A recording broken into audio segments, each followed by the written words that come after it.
Hello students, welcome to NFLent IES. So we are back again with the complete the Hindu analysis for compilation, monthly compilation in fact of November 2025. This is the part 3 or segment 3 or session 3 of November monthly compilation, and you will have a holistic approach and the comprehensive approach so that you no need to rely upon some other institutional materials. You can completely rely upon my analysis part, and believe me, you'll definitely get your current affairs questions from my particular notes and content.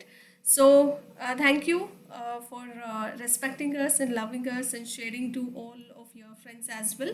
Do like, share and subscribe. So let's dive into today's topic and very important articles altogether. It's not today's, whole monthly analysis we are covering over here. So myself, your Pooja Chimkon ma'am, and if you have any queries, then do an email through an affluentis2025@gmail.com. So we'll not waste any sort of time over here. So let's dive into the topic. First important article is natural farming. As you all already read and studied in the agricultural topic, and the agriculture topic is the huge in its own self, because it comes under geography and as well as in other sectors also. So try to be a part of it, make a note of it while we are discussing about it. Okay, ನೈಸರ್ಗಿಕ ಕೃಷಿ ಬಗ್ಗೆ ಅಭ್ಯಾಸ ಮಾಡೋಣ. So why it was in the news, India will become hub of natural farming, as our Prime Minister Shri Narendra Modi ji said it.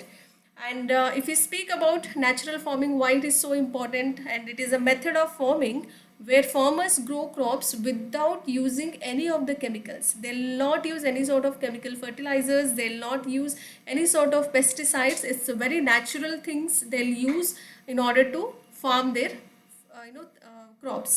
So that is very very important. ನೈಸರ್ಗಿಕ ಕೃಷಿ ಅಂತ ಬಂದಾಗ ಭಾರತವು ಸಹ ನೈಸರ್ಗಿಕ ಕೃಷಿಯ ಕೇಂದ್ರವಾಗಲಿದೆ ಅನ್ನುವಂತಹ ಒಂದು ಸಂದೇಶವನ್ನು, ಹೇಳಿಕೆಯನ್ನು ನಮ್ಮ ನರೇಂದ್ರ ಮೋದಿಯವರು ಹೇಳಿದ್ದಾರೆ. ಇನ್ನು ನೈಸರ್ಗಿಕ ಕೃಷಿ ಬಗ್ಗೆ ನೋಡೋದಾದರೆ, ಇದು ಕೃಷಿಯ ಒಂದು ವಿಧಾನವಾಗಿರುತ್ತೆ.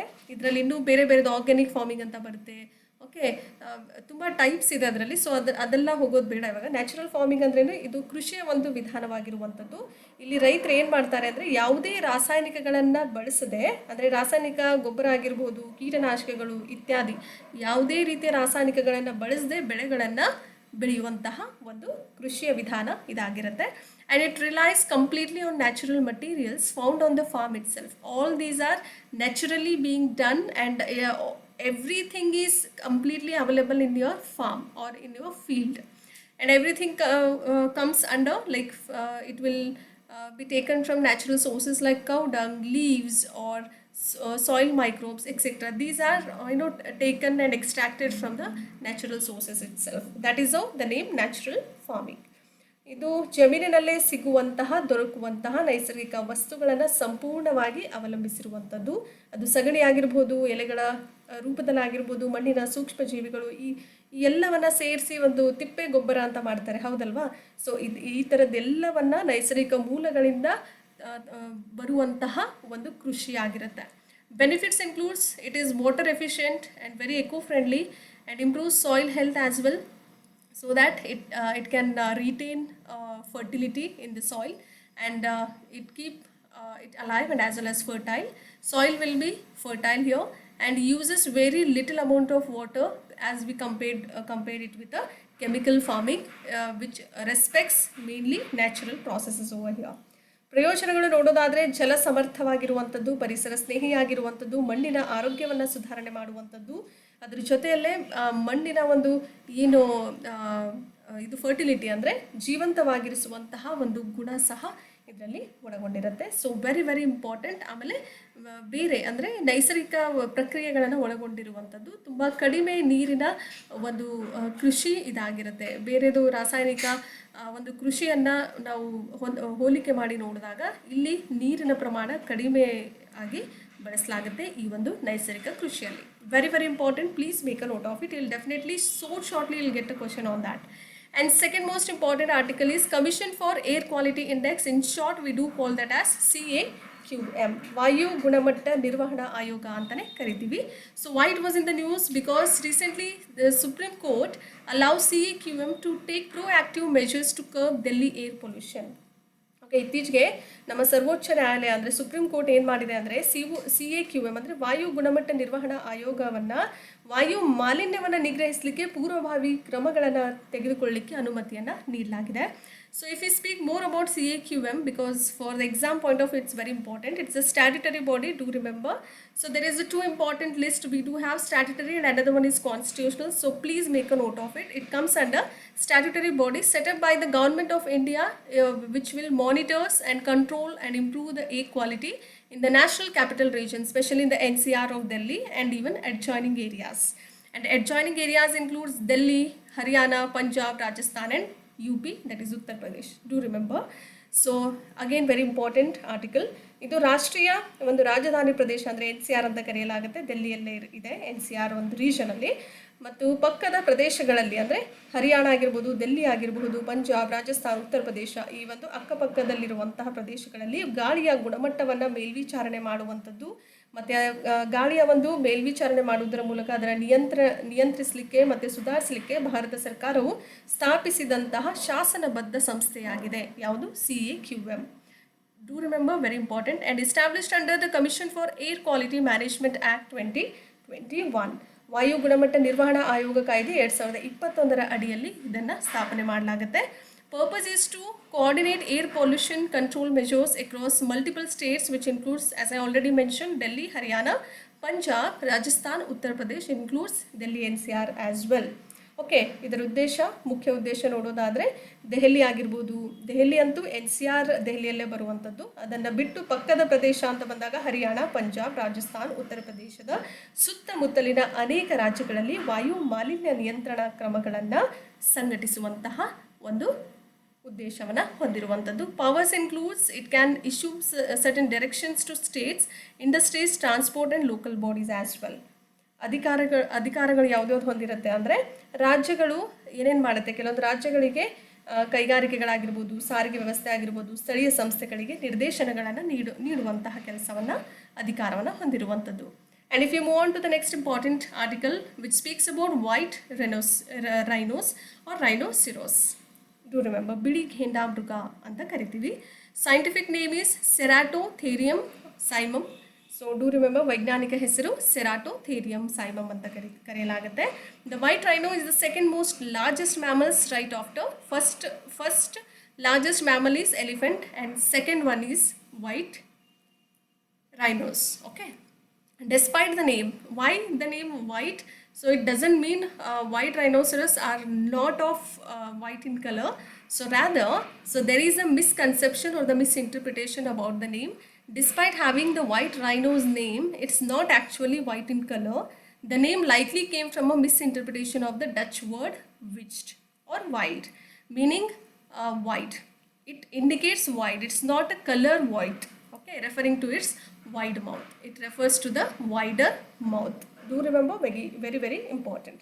ವೈಜ್ಞಾನಿಕ ಹೆಸರು ಆಯಿತು. ಆನೆಯ ನಂತರ ಅತಿ ದೊಡ್ಡ ಸಸ್ತನಿಯಾಗಿ ಕಾಣ್ತೀವಿ ಯಾವುದನ್ನ, ಬಿಳಿ ಘೇಂಡಾಮೃಗ. ಅದರ ನಂತರ ಹೆಸರಿನ ಅಂದರೆ ಬಿಳಿ ಘೇಂಡಾಮೃಗ ಅನ್ನೋ ಹೆಸರಿನ ಹೊರತಾಗಿಯೂ ಕೂಡ ವಾಸ್ತವವಾಗಿ ಇದು ಬಿಳಿ ಬಣ್ಣದಾಗಿರೋದಿಲ್ಲ.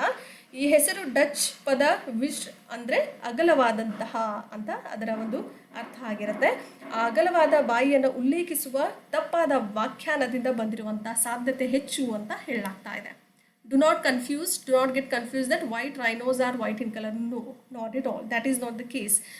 White stands for wide. They have a wide mouth. It came from a Dutch word, but some certain misinterpretations do happens when pronunciating from Dutch people to an Indians, right? So it was an early mistake. It wasn't a nowadays mistake. Okay. Cyber slavery is another such great topic for your exam. Cyber gulamagiri anta karitivi, slavery. So it is done through online internet illegal format. So recently cyber slavery mastermind arrested in Gujarat. ಗುಜರಾತ್ನಲ್ಲಿ cyber ಗುಲಾಮಗಿರಿಯ master ಮೈಂಡ್ನ ಬಂಧನ ಆಗಿದೆ ಅಂತ ಹೇಳಲಾಗ್ತಾ ಇದೆ. Why it is so important? Because it is basically a modern slavery done through the internet. It will be done through internet, online platform. Okay, ಮೂಲತಃ internet ಮೂಲಕ ಅಥವಾ online ಮೂಲಕ ಮಾಡಲಾಗುವಂಥ ಆಧುನಿಕ ಗುಲಾಮಗಿರಿ ಆಗಿರುತ್ತೆ. ಯಾವುದು? ಸೈಬರ್ ಗುಲಾಮಗಿರಿ ಅಥವಾ ಸೈಬರ್ ಸ್ಲೇವರಿ.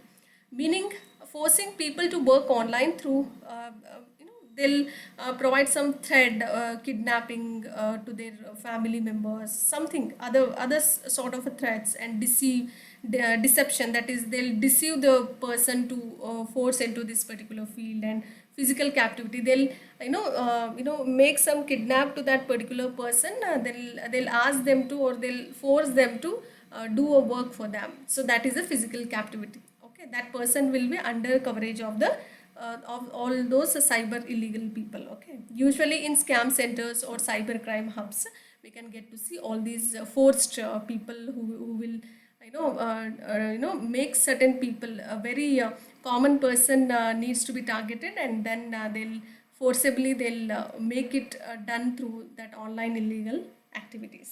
Okay, ಅರ್ಥ ನೋಡೋದಾದರೆ ಸಾಮಾನ್ಯವಾಗಿ ಹಗರಣ ಕೇಂದ್ರಗಳಲ್ಲಾಗಿರ್ಬೋದು ಅಥವಾ ಸೈಬರ್ ಅಪರಾಧ ಕೇಂದ್ರಗಳಲ್ಲಿ ಈ ಬೆದರಿಕೆ ಮಾಡೋದ್ರ ಮೂಲಕ, ವಂಚನೆ ಮಾಡೋದ್ರ ಮೂಲಕ ಅಥವಾ ದೈಹಿಕ ಸೆರೆಯ ಮೂಲಕ ಜನರನ್ನು ಆನ್ಲೈನ್ನಲ್ಲಿ ಅಂದರೆ ಒತ್ತಾಯಪೂರ್ವಕವಾದಂತಹ ಕೆಲಸವನ್ನು ಮಾಡಿಸಲಾಗುತ್ತೆ. And people are trapped here. Easily they'll get trapped into those people and made to commit online frauds, cryptocurrency scams or illegal call center scams against their free will. Okay, even if they are not that interested in all these illegal activities, but still they'll force them to do all those things by trapping them, by doing some fraud things, or doing some allegations on them, or keeping or kidnapped some family members of their family members or something like that. We never know what happens behind the scenes, right? So ಜನರು ಸಿಕ್ಕಿ ಹಾಕ್ಕೊಳ್ತಾರೆ. ಹೇಗೆ ಅಂದರೆ ಅವರು ತುಂಬ ಅವರ ಇಚ್ಛೆಗೆ ವಿರುದ್ಧವಾಗಿ online ವಂಚನೆಗಳು ನಡೀತಾ ಇರುತ್ತೆ. ಕ್ರಿಪ್ಟೋಕರೆನ್ಸಿ ವಂಚನೆಗಳಾಗಿರ್ಬೋದು ಅಥವಾ ಅಕ್ರಮ ಕಾಲ್ ಸೆಂಟರ್ ಹಗರಣಗಳನ್ನು ಮಾಡುವಂತೆಯೂ ಸಹ ಒತ್ತಾಯ ಮಾಡಲಾಗುತ್ತೆ. Modified UDAN is another such great article. Every article is equally important. ಮಾರ್ಪಡಿಸಿದಂತಹ Udan ಅಂತ, ಉಡೇ ದೇಶ್ ಕಾ ಆಮ್ ನಾಗರಿಕ್ ಅಂತ ಕರೆಯಲಾಗುತ್ತೆ. Udan is a full form of Ude ದೇಶ್ ಕಾ am Nagrik, proposed at ₹30,000 crore. So that is why it is important. ಮಾರ್ಪಡಿಸಿದ ಉಡಾನ್ ಉಡೇ ದೇಶ್ ಕಾ ಆಮ್ ನಾಗರಿಕ್ ಅನ್ನುವಂಥದ್ದನ್ನ 30,000 ಕೋಟಿಗೆ ಪ್ರಸ್ತಾಪ ಮಾಡಲಾಗಿದೆ. So what is this modified UDAN? Why it is so important? Original version of UDAN was launched in the year 2016 with an initial tenure of 10 years under the National Civil Aviation Policy. Very important. ಏನು ಹೇಳ್ತಿದ್ದಾರೆ ಅಂದರೆ, ಉಡಾನ್ನ ಮೂಲ ಆವೃತ್ತಿ ನೋಡೋದಾದರೆ 2016 ಅಕ್ಟೋಬರಲ್ಲಿ ರಾಷ್ಟ್ರೀಯ ನಾಗರಿಕ ವಿಮಾನಯಾನ ನೀತಿಯ ಅಡಿಯಲ್ಲಿ 10 ವರ್ಷಗಳ ಆರಂಭಿಕ ಅವಧಿಯೊಂದಿಗೆ ಪ್ರಾರಂಭ ಮಾಡಲಾಗಿತ್ತು. ಇವಾಗ ಇದನ್ನು ಮಾಡಿಫೈಡ್ ಆಗಿ ಮಾಡಲಾಗಿದೆ. And nowadays they have made it as a modified UDAN. Okay, updated version of this particular thing. It is a regional air, basic aim is to make it as a regional air connectivity scheme, has been proposed at 30,000 crore rupees. Very important. ಇದು ಪ್ರಾದೇಶಿಕ ವಾಯು ಸಂಪರ್ಕ ಯೋಜನೆ ಆಗಿರುವಂಥದ್ದು 30,000 ಕೋಟಿ ವೆಚ್ಚದಲ್ಲಿ ಪ್ರಸ್ತಾಪ ಮಾಡಲಾಗಿದೆ. Proposal is intended to continue the scheme beyond April 2027. They have increased the time bond. They have even extended even after April 2027 through an expanded UDAN framework. Beautiful scheme altogether. ವಿಸ್ತೃತ ಉಡಾನ್ ಚೌಕಟ್ಟಿನ ಮೂಲಕ ಏಪ್ರಿಲ್ 2027 ನಂತರವೂ ಸಹ ಈ ಯೋಜನೆಯನ್ನು ಮುಂದುವರಿಸಲಿಕ್ಕೆ ಪ್ರಸ್ತಾವನೆಯನ್ನು ಉದ್ದೇಶಿಸಲಾಗಿದೆ.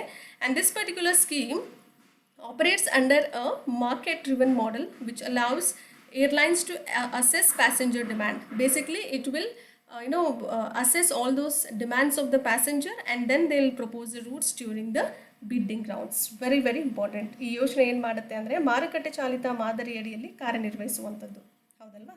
ಅದರ ನಂತರ ವಿಮಾನಯಾನ ಸಂಸ್ಥೆಗಳು ಏನು ಮಾಡುತ್ತೆ ಅಂದರೆ ಬಿಡ್ಡಿಂಗ್ ಸುತ್ತುಗಳು ಏನಿರುತ್ತೋ ಅದು ಪ್ರಯಾಣಿಕರ ಬೇಡಿಕೆಯನ್ನು ಹೆಚ್ಚಾಗಿ ಒತ್ತುವರಿ ಮಾಡಿರುವಂಥದ್ದು, ಬೇಡಿಕೆಯನ್ನು ನಿರ್ಣಯಿಸಲಿಕ್ಕೆ ಮತ್ತು ಮಾರ್ಗಗಳನ್ನು ಪ್ರಸ್ತಾಪಿಸಲಿಕ್ಕೆ ಅನುವು ಮಾಡಿಕೊಡುವಂತಹ ಒಂದು ಮುಖ್ಯವಾದ ಯೋಜನೆ ಆಗಿರುತ್ತೆ. Try to make a note of it again. So now if we move on to National Gopal Ratna Awards NGRA for the year 2025, very very important. ರಾಷ್ಟ್ರೀಯ ಗೋಪಾಲ ರತ್ನ ಪ್ರಶಸ್ತಿಗಳು 2025 ಅಂತ ತುಂಬ ಮುಖ್ಯವಾದಂತಹ ಒಂದು ಆರ್ಟಿಕಲ್ ಆಗಿರುತ್ತೆ. The centre presented the national Gopal Ratna award to Mr. Aravind Yashwant Patil, who is a farmer from Kolhapur, Maharashtra, recognized for his outstanding contribution to rearing indigenous breeds. So that is how he's been presented with the National Gopal Ratna Award today itself. November 26 is celebrated as Constitutional Day. Apart from that, we do celebrate it as a National Milk Day as well. Again, important. Constitutional day, ಸಂವಿಧಾನ ದಿವಸ ಅಂತಲೂ ಕರೆಯಲಾಗುತ್ತೆ. ಅದ್ರ ಜೊತೆಯಲ್ಲಿ ರಾಷ್ಟ್ರೀಯ ಹಾಲು ದಿನಾಚರಣೆ ಅಂತಲೂ ನವೆಂಬರ್ 26ರಂದು ದಿನ ಅಂದರೆ ಆಚರಣೆಯನ್ನು ಮಾಡ್ತೀವಿ ಅಂತ ಹೇಳಲಾಗುತ್ತೆ. ಕೇಂದ್ರ ಸರ್ಕಾರ ಏನು ಮಾಡಿದೆ ಅಂದರೆ ರಾಷ್ಟ್ರೀಯ ಗೋಪಾಲ್ ರತ್ನ ಪ್ರಶಸ್ತಿಯನ್ನು ಯಾರಿಗೆ ಕೊಟ್ಟಿದ್ದಾರೆ ಅಂದರೆ ಅರವಿಂದ್ ಯಶವಂತ್ ಪಾಟೀಲ್ ಅವರಿಗೆ ಪ್ರದಾನವನ್ನು ಮಾಡಲಾಗಿದೆ. ಯಾಕೆಂದರೆ ಅವರ ಸ್ಥಳೀಯ ತಳಿಗಳ ಸಾಕಣೆಗೆ ಅತ್ಯುತ್ತಮ ಕೊಡುಗೆಗಾಗಿ ಗುರುತಿಸಲ್ಪಟ್ಟಿದೆ ಅಂತ ಹೇಳಲಾಗ್ತಾ ಇದೆ. ಇವರು ರೈತರಾಗಿರ್ತಾರೆ. ಕೊಲ್ಹಾಪುರದ ಒಂದು ಮಹಾರಾಷ್ಟ್ರದಲ್ಲಿ ಬರುವಂಥ ಕೊಲ್ಹಾಪುರದ ರೈತರು ಇವರಾಗಿರ್ತಾರೆ. So this particular award is very important for your exam. Constituted by the Union Ministry of Fisheries, Animal Husbandry and Dairying. Which ministry? So it will be constituted by the ministry called as Union Ministry of Fisheries, Animal Husbandry and Dairying. Very important. ಕೇಂದ್ರ ಮೀನುಗಾರಿಕೆ, ಪಶುಸಂಗೋಪನೆ ಮತ್ತು ಹೈನುಗಾರಿಕೆ ಸಚಿವಾಲಯದಿಂದ ರಚಿಸಲ್ಪಟ್ಟಿರುವಂಥದ್ದು. It recognizes excellence in indigenous cattle and buffalo rearing and dairy cooperative performances as well. ಸ್ಥಳೀಯ ದನ ಆಗಿರ್ಬೋದು ಮತ್ತು ಎಮ್ಮೆ ಸಾಕಣೆ ಆಗಿರ್ಬೋದು ಮತ್ತು ಡೈರಿ ಸಹಕಾರಿ ಕಾರ್ಯಕ್ಷಮತೆಯಲ್ಲಿನ ಶ್ರೇಷ್ಠತೆಯನ್ನು ಸಹ ಗುರುತಿಸುವಂತಹ ಕೆಲಸ ಇಲ್ಲಿ ಮಾಡಲಾಗುತ್ತೆ. And this award is only for the farmers with regards to dairy farm, livestock farm. Okay, you do remember National Gopal Ratna Awards, again very important for the year 2025. Neurotechnology, it is related to science and technology, again very important. UNESCO issued for the first time the global normative framework on neurotechnology 2025. What is neurotechnology is equally very very important. You might definitely expect a question on this also. Okay, UNESCO neurotechnology 2025ರ ಮೊಟ್ಟ ಮೊದಲನೆಯ ಜಾಗತಿಕ ಪ್ರಮಾಣಕ ಚೌಕಟ್ಟನ್ನು ಬಿಡುಗಡೆ ಮಾಡಿದೆ. So what is this neurotechnology? It is related to science. It is a kind of a devices or a procedures that access, assess or act on neural systems, especially the brain. Very very important. ನರಮಂಡಲ ವ್ಯವಸ್ಥೆಗಳನ್ನು, ವಿಶೇಷವಾಗಿ ಮೆದುಳನ್ನು ಪ್ರವೇಶಿಸುವಂತಹ, ನಿರ್ಣಯಿಸುವಂತಹ ಅಥವಾ ಕಾರ್ಯನಿರ್ವಹಿಸುವ ಸಾಧನಗಳು ಅಥವಾ ಕಾರ್ಯವಿಧಾನಗಳಾಗಿರುವಂಥದ್ದು. ಅದನ್ನು ಏನಂತ ಕರಿತೀವಿ? ನ್ಯೂರೋ ಟೆಕ್ನಾಲಜಿ ಅಂತಲೇ ಕರಿತೀವಿ. ನರತಂತ್ರಜ್ಞಾನ ಅಂತಲೂ ಕರಿಬಹುದು ನೀವು. ಓಕೆ, ನರತಂತ್ರಜ್ಞಾನ ಅಂತ ಕರಿತೀವಿ ಕನ್ನಡದಲ್ಲಿ. Aim is to balance innovation with human rights and prevent misuse of the brain related data. ಗುರಿ ನೋಡೋದಾದರೆ ಮಾನವ ಹಕ್ಕುಗಳೊಂದಿಗೆ ನಾವೀನ್ಯತೆಯನ್ನು ಸಮತೋಲನಗೊಳಿಸುವಂಥದ್ದು ಮತ್ತು ಮೆದುಳಿಗೆ ಸಂಬಂಧಿಸಿರುವಂತಹ ದತ್ತಾಂಶದ ದುರುಪಯೋಗವನ್ನು ಸಹ ತಡೆಗಟ್ಟುವಂತಹ ಒಂದು ಗುರಿಯನ್ನು ಹೊಂದಿರುವಂಥದ್ದು. Examples includes brain computer interface, they'll do brain and computer interfaces, neural implants they'll do, and AI assisted neuroimaging. So all these are certain examples of neurotechnology. You can see here, this is a technology you can see with a clear image over here. So ಉದಾಹರಣೆ ನೋಡೋದಾದರೆ ಮೆದುಳು computer interface ಮಾಡೋದಾಗಿರ್ಬೋದು, ಅಥವಾ ನರ ಇಂಪ್ಲಾಂಟ್ಸ್ಗಳು ಮಾಡೋದಾಗಿರ್ಬೋದು, ಅಥವಾ artificial intelligence. Okay, so ಅದರ ಮೂಲಕ ಕೆಲವೊಂದು ನ್ಯೂರೋ ಇಮೇಜನ್ನು ತೆಗೆಯುವಂಥ ಒಂದು ಕೆಲಸಗಳು ಸಹ ಆಗಿರುತ್ತೆ.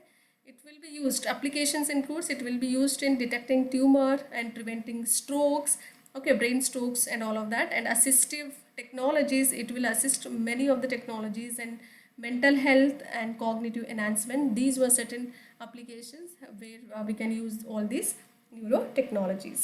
Very very important. ಅನ್ವಯಿಕೆಗಳು ನೋಡೋದಾದರೆ ಎಲ್ಲೆಲ್ಲಿ ನಾವು ಬಳಸ್ತೀವಿ ಅಂದರೆ ಗಡ್ಡೆಗಳನ್ನು ಪತ್ತೆ ಹಚ್ಚುವಂಥದ್ದು, ಪಾರ್ಶ್ವವಾಯು ತಡೆಗಟ್ಟುವಂತಹ ಕೆಲಸ ಮಾಡುತ್ತೆ. ಸಹಾಯಕ ತಂತ್ರಜ್ಞಾನಗಳಾಗಿರ್ಬೋದು, ಮಾನಸಿಕ ಆರೋಗ್ಯ ಮತ್ತು ಅರಿವಿನ ವರ್ಧನೆಯನ್ನು ಸಹ ಪತ್ತೆ ಹಚ್ಚುವಂತಹ ಕೆಲಸ ಮಾಡಲಾಗುತ್ತೆ. India US LPG import deal for the year 2026. Bharat US LPG ಅಂದರೆ ಲಿಕ್ವಿಡ್ ಪೆಟ್ರೋಲಿಯಂ ಗ್ಯಾಸ್ ಅಂತ ಕರಿತೀವಿ, ಹೌದಲ್ವಾ? ಎಲ್ರಿಗೂ ಗೊತ್ತಿರುವಂಥ ವಿಷಯ. ಲಿಕ್ವಿಡ್ ಪೆಟ್ರೋಲಿಯಂ ಗ್ಯಾಸ್ನ ಒಂದು ಆಮದು ಒಪ್ಪಂದ 2026ರಲ್ಲಿ ಮಾಡಲಾಗಿದೆ, 26ಕ್ಕೆ. So on 17 November 2025, the Union Petroleum Minister Hardeep Singh Puri announced a major LPG import deal with the US Gulf Coast.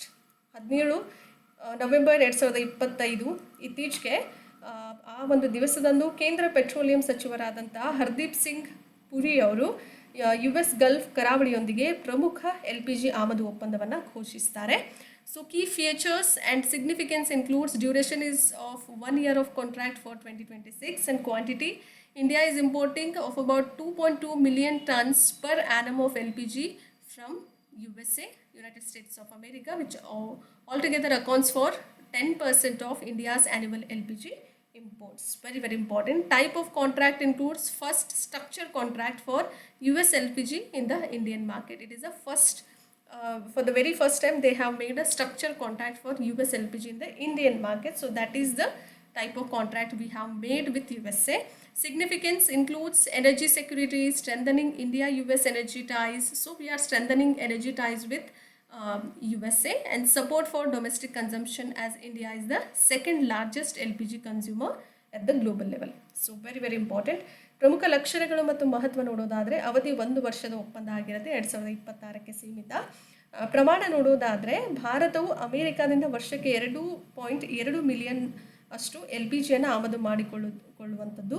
ಇದು ಭಾರತದ ವಾರ್ಷಿಕ ಎಲ್ ಪಿ ಜಿ ಆಮದಿನ 10% ಇರುವಂಥದ್ದು. ಒಪ್ಪಂದದ ಪ್ರಕಾರ ನೋಡೋದಾದರೆ ಭಾರತೀಯ ಮಾರುಕಟ್ಟೆಯಲ್ಲಿ ಅಮೇರಿಕಾದ ಎಲ್ ಪಿ ಜಿಗಾಗಿ ಒಂದು ರಚನೆಯ ಒಂದು ಕಾಂಟ್ರಾಕ್ಟ್ ಆಗಿ ಕಂಡುಬರುವಂಥದ್ದು.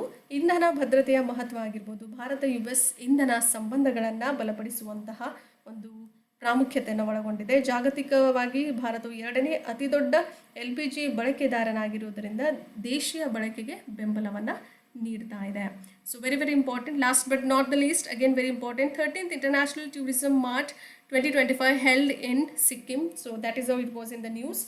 13ನೇ ಅಂತಾರಾಷ್ಟ್ರೀಯ ಪ್ರವಾಸೋದ್ಯಮ ಮಾರ್ಟ್ ಅಂತಲೇ ಕರಿತೀವಿ, ITM 2025 2025 ಸಿಕ್ಕಿಂನಲ್ಲಿ ಉದ್ಘಾಟನೆ ಸಿಕ್ಕಿಂನಲ್ಲಿ ಮಾಡಲಾಗಿದೆ. ಸೊ ಸಿಕ್ಕಿಂನಲ್ಲಿ ನಡೆಸಲಾಗಿತ್ತು. Arunachal Pradesh chief minister Pema Khandu inaugurated the 13th international tourism mart held in Gangtok in Sikkim.